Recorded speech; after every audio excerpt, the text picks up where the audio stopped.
Bonsoir Andrei, merci infiniment d'être avec nous ce soir parce que il y a encore 48 heures vous étiez en Ukraine. Ah oui. On s'assoit peut-être et peut-être on enlève la veste, il fait très chaud, vous nous en voudrez pas, c'est pas du tout, on est enfin irrespectueux mais sous les... On essaie de souffrir un peu. Bon si vous voulez, ok, Oui. ok, il paraît que vous connaissez un peu la souffrance ces jours-ci. Oui. Peut-être, alors je vous présente en deux mots, mais je pense que beaucoup d'entre nous ce soir ont lu Le Pingouin, votre best-seller, évidemment, ont lu Le Dernier Amour du Président, ont lu peut-être Les Abeilles Grises, que je vous encourage à lire, parce que c'est un formidable roman, surtout en lisant l'actualité, en regardant la situation en Ukraine dont on va parler évidemment, parce que comme dans tous vos livres, avec les abeilles grises, mais je fais juste on en parlera un petit peu plus tard parce que je pense qu'on a envie de vous entendre sur justement l'Ukraine, mais il y a un côté prescient dans vos ouvrages. Enfin, les abeilles grises, c'est lumineux quand on le lit aujourd'hui, alors que vous l'avez écrit il y a 3 ans, 4 ans. Ça y est, la Russie est déjà en Ukraine. Vos deux personnages principaux sont déjà chassés par les Russes, sont déjà dans le Donbass et doivent parcourir, c'est un road movie, un road book à travers l'Ukraine, mais on va en parler. Peut-être la première question, c'est qu'est-ce que c'est aujourd'hui d'être un écrivain en Ukraine et d'avoir choisi de rester en Ukraine avec vos concitoyens? D'abord, bonsoir à tous et merci que vous êtes venus cette soirée ici. Qu'est-ce que c'est être un écrivain en Ukraine? C'était toujours quelque chose un peu étrange parce qu'au début, les écrivains ukrainiens étaient détachés des issues politiques et sociales comme la réaction à la littérature soviétique ukrainienne qui a été tout de suite oubliée après la chute de l'Union soviétique. C'était un exemple comment, quand les gens sont engagés idéologiquement avec une idéologie pas juste, bien sûr, cette littérature disparaît très vite.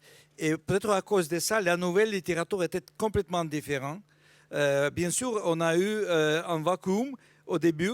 Il y avait quelques ans avec pas beaucoup de livres écrits par les jeunes Ukrainiens parce que, en fait, pour moi, personnellement, la littérature nouvelle ukrainienne moderne commence en 1997-18, quand on a presque par hasard, on a compris qu'il y a une génération de jeunes femmes écrivains avec un homme, avec un jeune homme, Lyubko Derech, et tous ces gens écrivaient des romans sur sex, drugs and rock and roll parce que cette littérature n'existait pas dans le temps soviétique.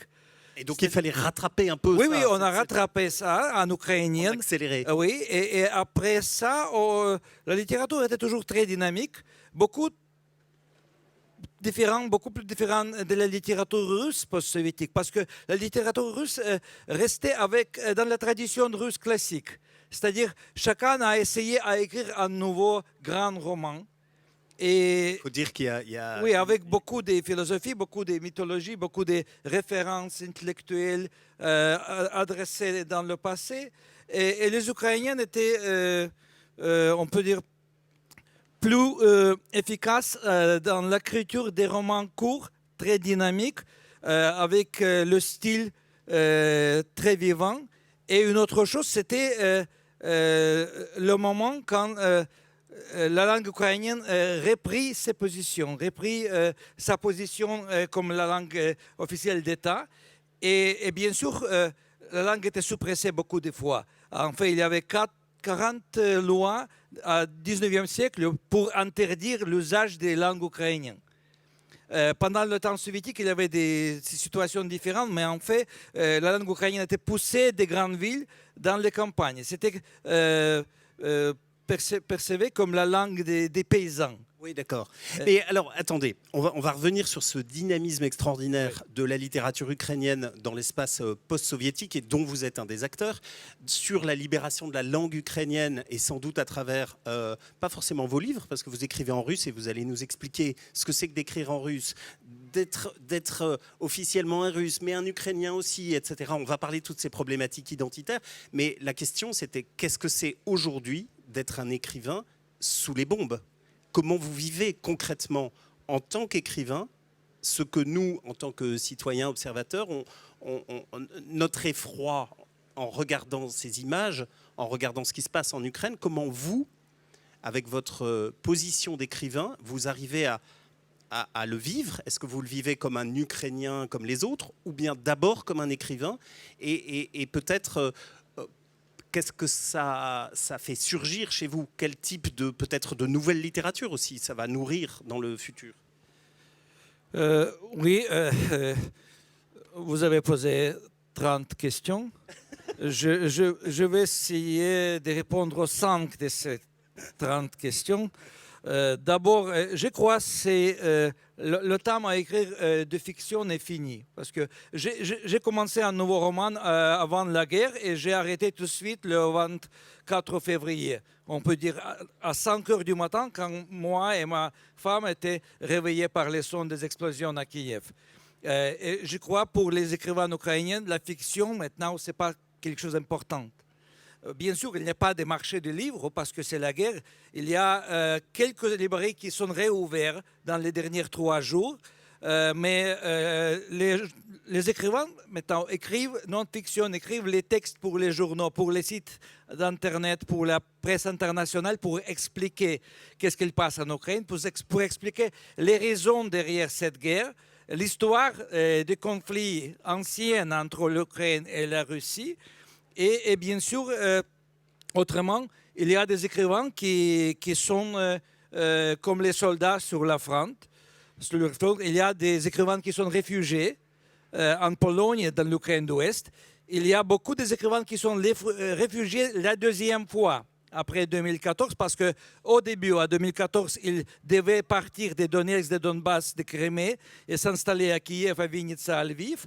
Et après le février, cette année, il devait encore une fois se déménager et il y avait des histoires tragiques parce que, par exemple, un des meilleurs écrivains russophones qui était originaire de Donetsk, Vladimir Rafeyenko, qui, avant 2014, a reçu 2 prix littéraires en Russie, il s'est trouvé sous bombardement dans le cave, dans un petit village, dans la maison qui appartenait à un écrivain ukrainophone et traducteur Andrei Bondar.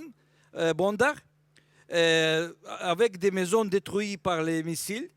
Et on a essayé de l'évacuer quelques fois. On a essayé de l'évacuer avec sa femme à Kiev, parce qu'à Kiev, en tout cas, c'était moins dangereux, parce que Kiev est très grand.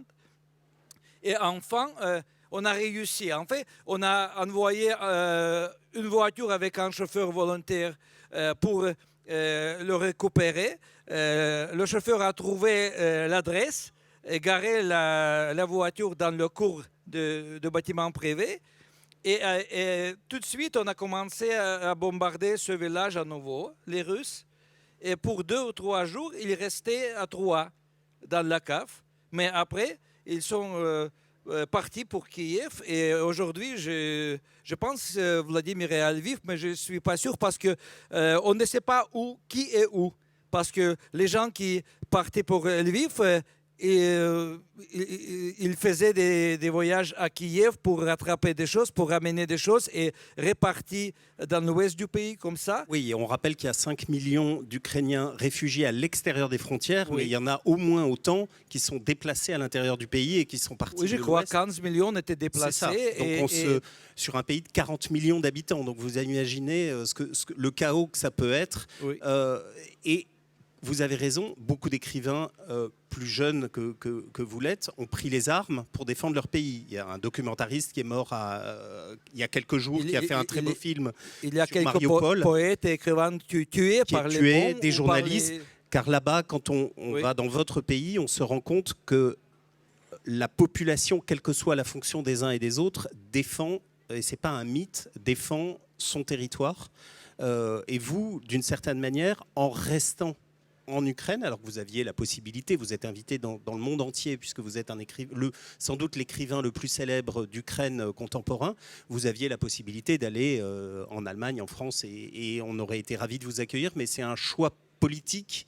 Et et défensif que vous avez Oui, fait. je crois que c'est très important parce que les écrivains en Ukraine, ce n'est pas seulement les auteurs de livres qui sont là, parce que chez nous, les écrivains sont plus connus comme les figures comme commentaires, comme les gens qui font les commentaires politiques, sociaux, qui écrivent des articles.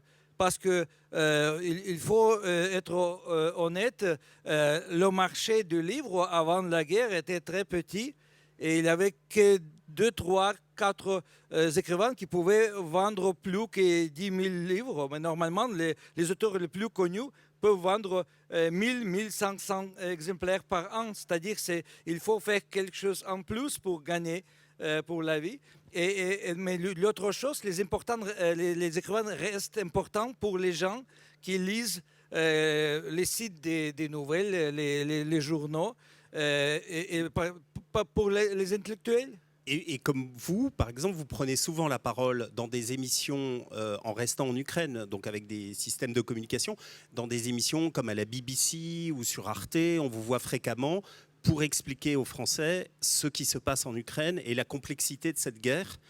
Oui, mais aussi pour expliquer que l'information partagée par la Russie, par les propagandistes russes, est faux. Parce que, bien sûr, la Russie est très professionnelle à manipuler avec beaucoup de choses. Et je sais que aussi en France, il y avait des reportages sur France 2 d'un journaliste qui visitait l'armée russe avec des volontaires français qui parlaient des nazis ukrainiens. Oui, alors ça, on va en parler peut-être de cette guerre, mais justement sur la Russie, enfin concrètement et de ces... Mais en Russie, pour Andreï, vous êtes le petit-fils d'un héros de l'Union soviétique. Il était général, votre grand-père, je crois, ou... Non. Peut-être cette information vient de Russie. Peut-être vient de Russie. Bon, alors, j'ai été contaminé. Non, mon père était pilote militaire voilà, et après pilote militaire d'essai. Pardon, tout de suite, j'en ai fait un héros. Pas du tout quelqu'un très important. Effectivement, s'il était pilote... oui, pilote, oui. Mais enfin, vous êtes à l'origine, vous faites partie de ces populations qui ont vécu dans l'Union soviétique, et vos parents sont des Russes qui sont venus à Kiev en Ukraine, et vous, quand en 89 vous étiez un jeune homme, vous l'êtes toujours, mais vous... C'est plus compliqué alors que ça. Alors expliquez-nous comment aujourd'hui votre identité... Oui, d'accord. Je suis un Ukrainien grâce à un autre Ukrainien que j'aime beaucoup, c'est Nikita Khrouchtchev. Ah oui. Vous connaissez ce on l'a tous étudié en cours, et bien sûr... C'est quelqu'un qui a annoncé... La chaussure, c'est celui qui à l'ONU faisait la chaussure. Qui adorait les chaussures, mais pas pour marcher. Oui, c'est vrai. Mais d'abord, je veux dire que... en 1962, quand j'avais 1 an, il a annoncé le désarmement d'armées soviétiques pour montrer que l'Union soviétique n'est pas un pays agressif. C'était après la crise des Caraïbes. Et après Staline. Et après Staline, oui. Et mon père était démissionné avec 100 000 officiers soviétiques. Et ma grand-mère, à l'époque, habitait à Kiev. Elle était médecin. Elle travaillait dans le sanatorium pour les enfants avec tuberculose. Et on est déménagé de Leningrad à Kiev pour habiter avec ma grand-mère. Mais bien sûr, il était invité aussi à Kiev pour devenir le pilote d'essai pour l'usine des avions Antonov. Oui. Il a testé les Antonov 24, 22 et les autres. Qui est le premier lieu que les Russes ont bombardé d'ailleurs le 24 février. Oui. Mais en fait, cette usine. Je suis un des 5 ou 7 millions Ukrainiens d'origine russe. Mais je sais que notre famille avait des relations en Pologne et en Ukraine avant la guerre. On a perdu ces contacts, mais c'est en fait la politique géopolitique des staliniens était très intéressante parce qu'il suivait l'idée de Lénine qui a dit que dans l'avenir, il n'y aurait pas des Russes, des Ukrainiens, des Bouriates. Il y aura une nation des gens soviétiques déracinés, c'est-à-dire. Mais le russe est quand même votre langue maternelle. Oui. vous écrivez encore aujourd'hui en russe, même Et si vous en parlez ukrainien aussi. ukrainien. Vous J'écris écrivez non-fiction aussi en de ukrainien. plus en plus en ukrainien, mais Pas plus en plus, mais non-fiction. les Russes, la Russie, quel est votre rapport à la Russie aujourd'hui? Alors, pas depuis la guerre, mais est-ce que vous êtes un auteur apprécié en Russie ou les livres que vous avez écrits et dont on va parler bien sûr, mais qui sont quand même extrêmement critiques sur les oligarques, la classe politique ukrainienne, mais aussi russe, sur le monde post-soviétique, Bien. vous êtes d'une cruauté et d'un humour extraordinaire. La première fois, mes livres ont été interdits en Russie en 2005.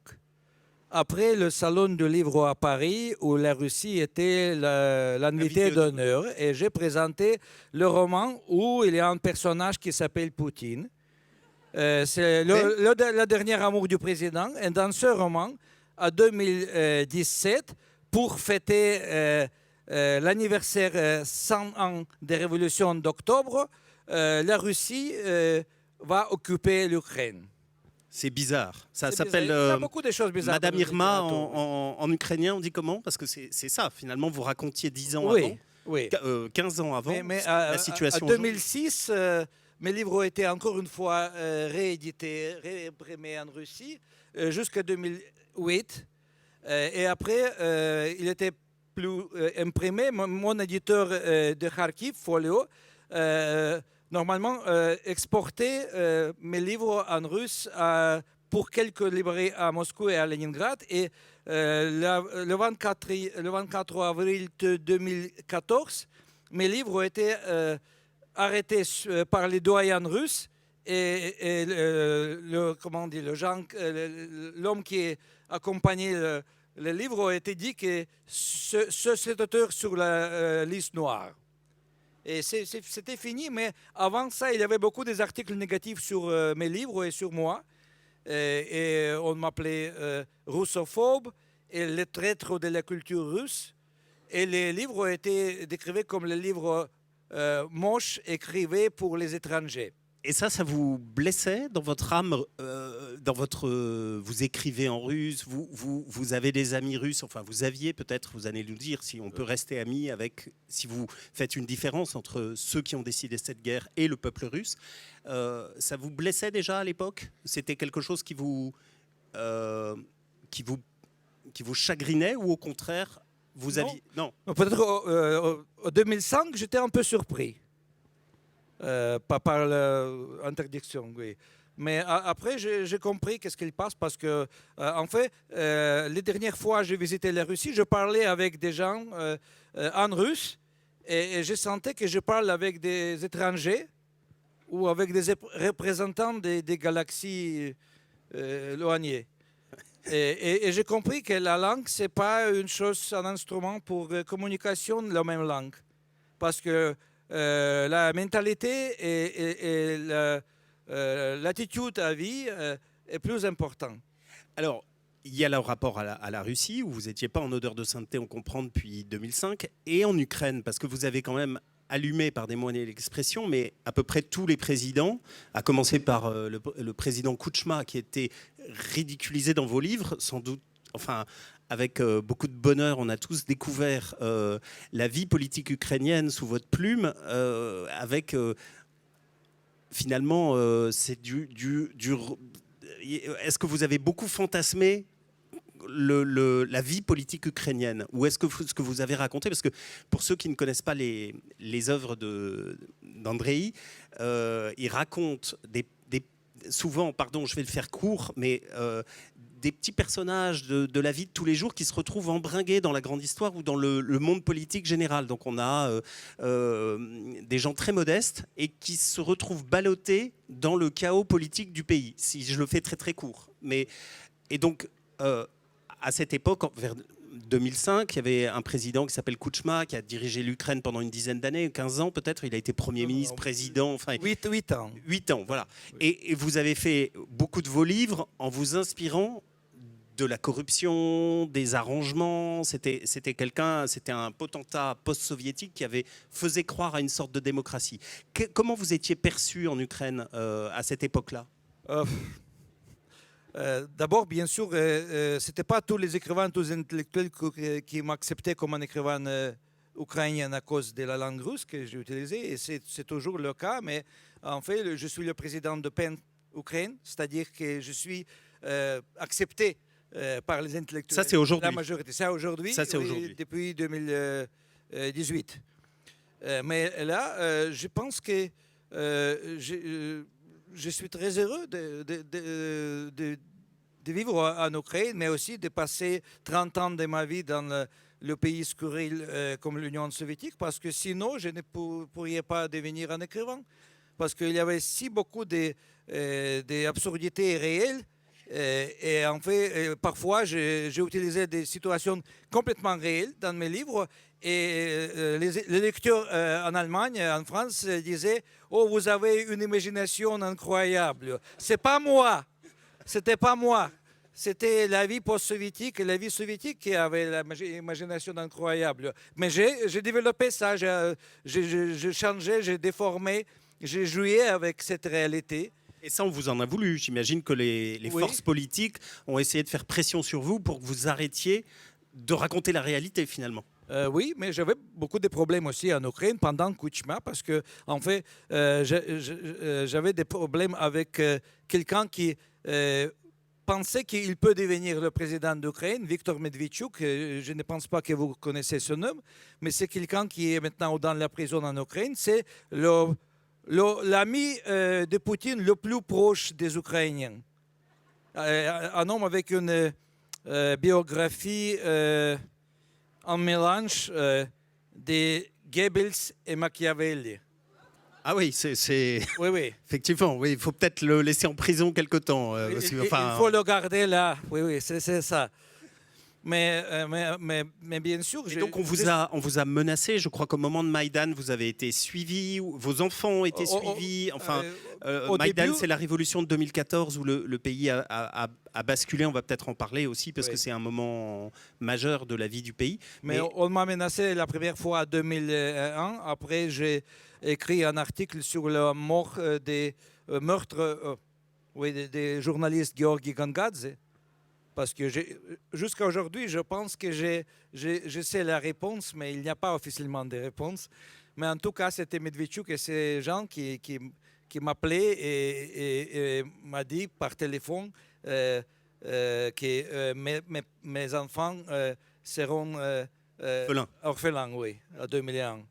Et après, toutes les choses qui s'est passées après, c'était moins sérieux. C'est-à-dire, je suis habitué à choses comme ça. Alors en 2014, la vie politique du pays bascule et le pays, c'est cette fameuse révolution où la Russie a compris qu'elle ne pouvait pas faire ce qu'elle voulait avec ce pays, même si elle a envahi le Donbass et annexé la Crimée. Pour vous, est-ce que ça a été un vrai changement dans la façon dont vous étiez perçu par les Ukrainiens ? Je sais que vous avez participé à Maïdan, Oui. vous avez fait des tribunes, vous avez défilé, vous avez manifesté pour faire justement chuter ce régime comme des pro-russe. millions des autres. Je n'étais pas très différent. En fait. Mais est-ce que derrière vous avez pu faire mieux connaître vos œuvres ou bien Non, vous êtes peut-être mes idées, mes pensées.